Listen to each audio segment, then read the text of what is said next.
it's Alex and I'm here today at the Allegro Club Spares Barn. See, there's Peggy. And someone's dumped this Volvo here outside. I mean, it's not an Allegro, is it? This car belongs to Joseph Lloyd. It's his new daily driver. He sold his Rover 45 V6 and he's bought this. This is a 2.4 5-cylinder white block engine. I'm not sure why they're called white block. We'll have to have a look under the bonnet and see if it's actually white. If not, we'll have to ask Joseph what it means.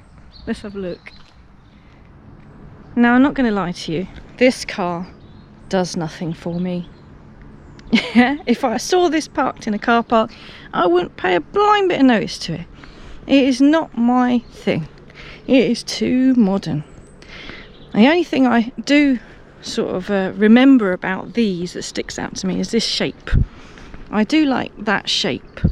It's an unusual sort of, you know, I'm a bit touchy-feely when it comes to cars, and I imagine if I was polishing this would feel very nice to run your hands up and down and polish that. And I also like the very flat boot.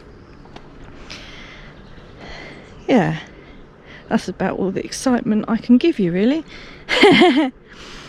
Now, in true Joseph fashion, although he says it's not a beige leather interior, come on, it does look like a beige leather interior, doesn't it?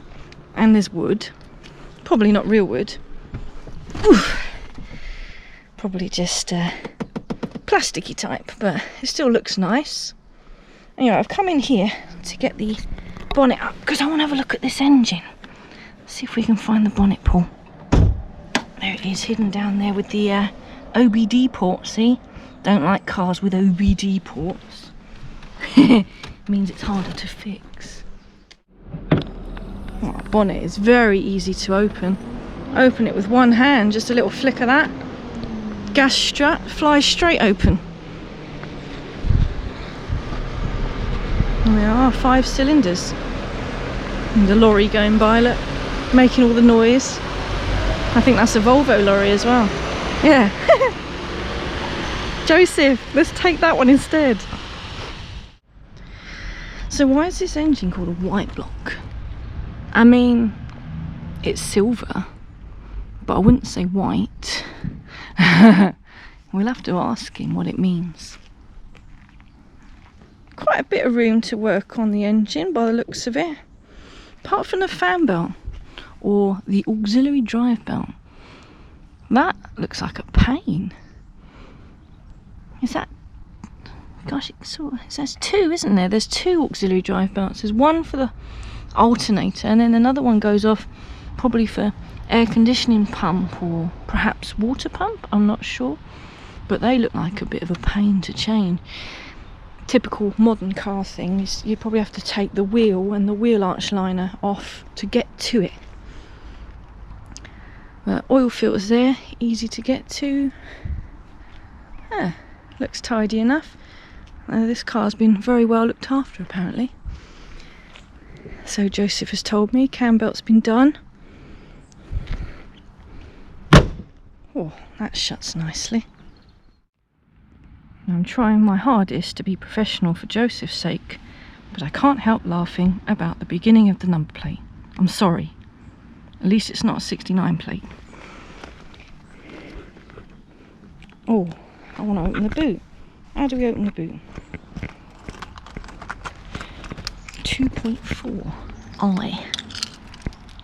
Here's the key. Do we hold it down? Double click it? No? Come on, Volvo. Oh, alright then. Let's try that. Yeah, there we go. I know Joseph's rammed his boot full. Yeah, it's quite a big boot. It goes back quite far. I know he's got a spare wheel under there because he showed us in another video he did.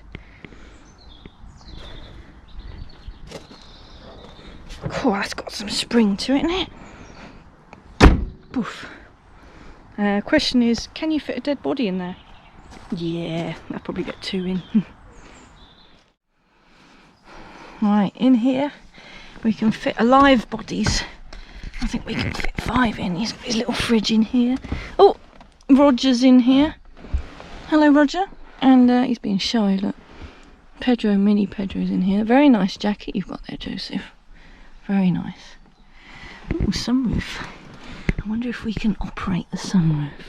Is this manual? Oh, yes. Is it? Oh, I'm scared. I don't want to break it. Oh, there we go. Woo!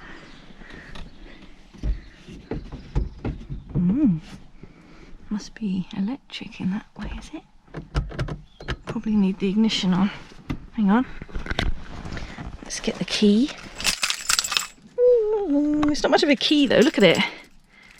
It's just a stub. I bet I could stick anything in that hole. I wonder if that'll be enough. No, hang on.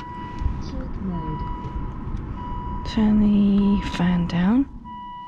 What did it say? Something mode?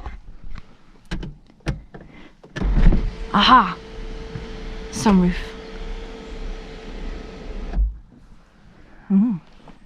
Ah, there's a little blind. The fly catcher. Well, that's quite a nice easy sunroof to use, isn't it? Just one touch. Ah. Okie dokie. Yeah, leave that open. It's a bit of light in, doesn't it? I want to hear what she says if I turn it on.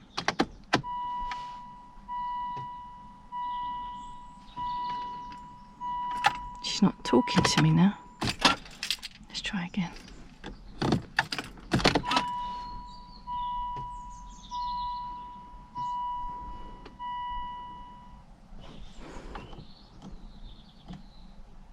Dunno. Not talking to me. Fine. I don't know what she said. Oh, look. Hi, look, it's us together.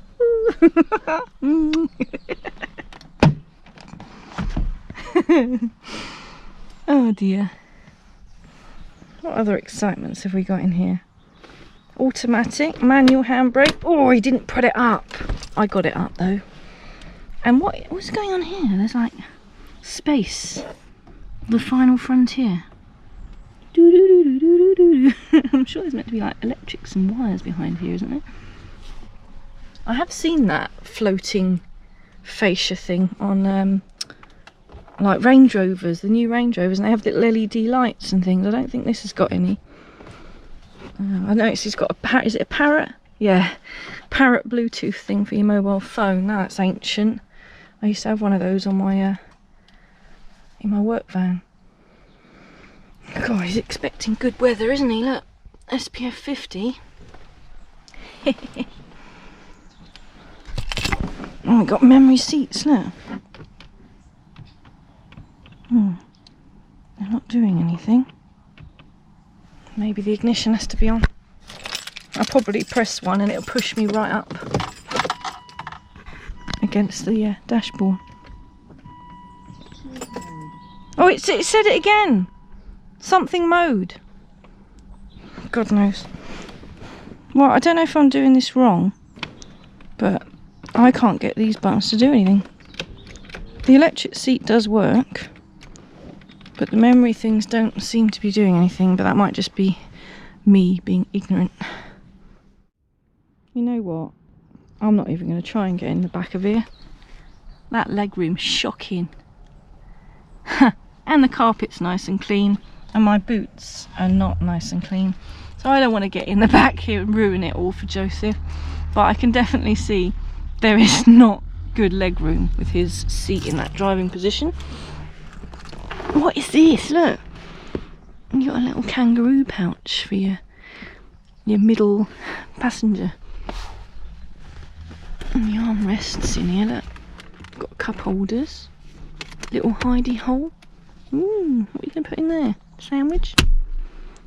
I remember Joseph telling me about the door pockets being a joke.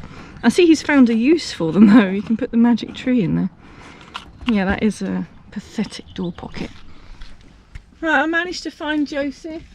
There he is. Have you been adjusting your electric seat yet? I haven't. I was pressing the memory buttons and they didn't do anything. It's down there. Yeah, it's here, isn't it? There we go. That one. That's the one. There we go. I'll just put these keys. Okay. Yeah, Joseph's been filming my friend Graham's Allegro estate here today. So make sure you check out his channel to see what Joseph thought of Graham's 1500 estate. But we're going out for a ride in this car now. Well, I'm desperate to know what W does on the gear selector. It's the winter mode. Winter mode, okay. I was thinking more of a rude word, but I shouldn't say that. No, it's not, unfortunately not. Because it's a Swedish car that's for the winter. Okay. So, what I was telling them on the camera was that, you know, normally this car would do absolutely nothing for me. You know, I'd walk past it in a car park and think nothing. It's got a 5-cylinder white block engine. That's another question I want to ask you is, why is it a white block? Because the block is kind of... It's silver. Yeah, but they call it the white block. I don't know, but the previous very famous Volvo engine to this is called the red block, and that actually is a red block. Oh, right, okay. So I think they just contrast it with this, because lots of engines are silver, they just call it the white block. Okay, so there's no other reason it's called the white block? No, not really. So yeah, this experience here is going to hopefully change my view on this sort of car. Yeah, well, you'll enjoy it. Let's see how it compares to the other cars you've given me to drive. It is a very similar engine to the C70, just this is not turbocharged. Oh, okay.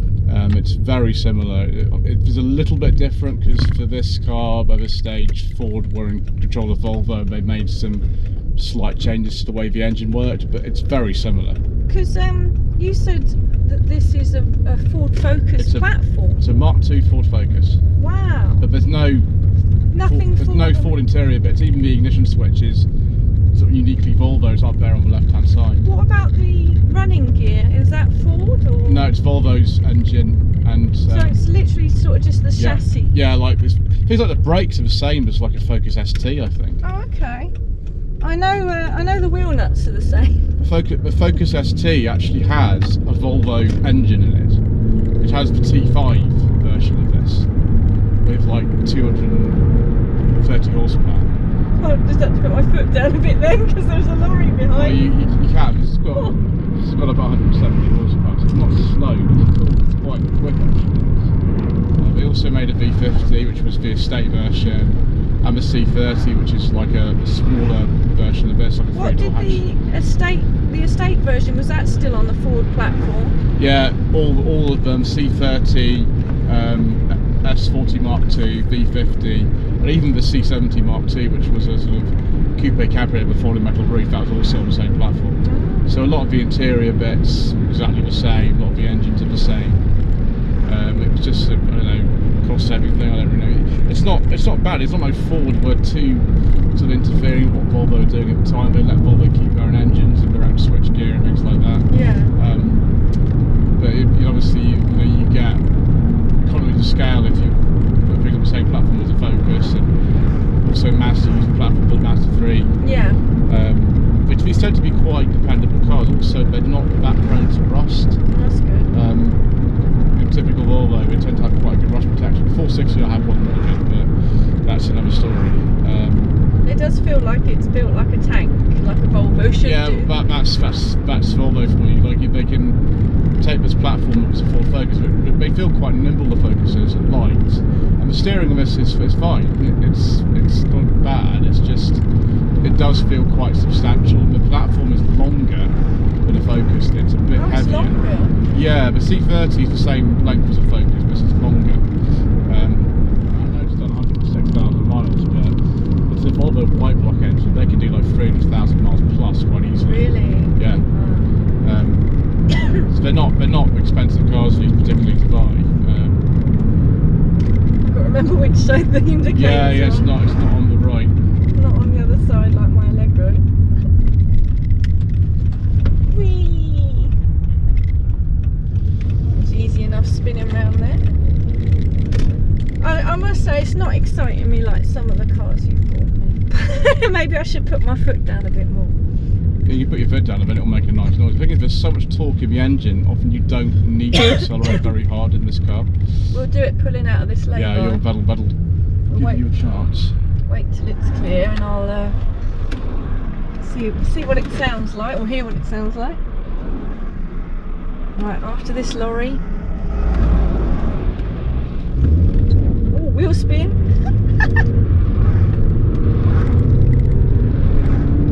Whoa. Can you hear that? Yeah. Power. You feel how much torque this has. Yeah.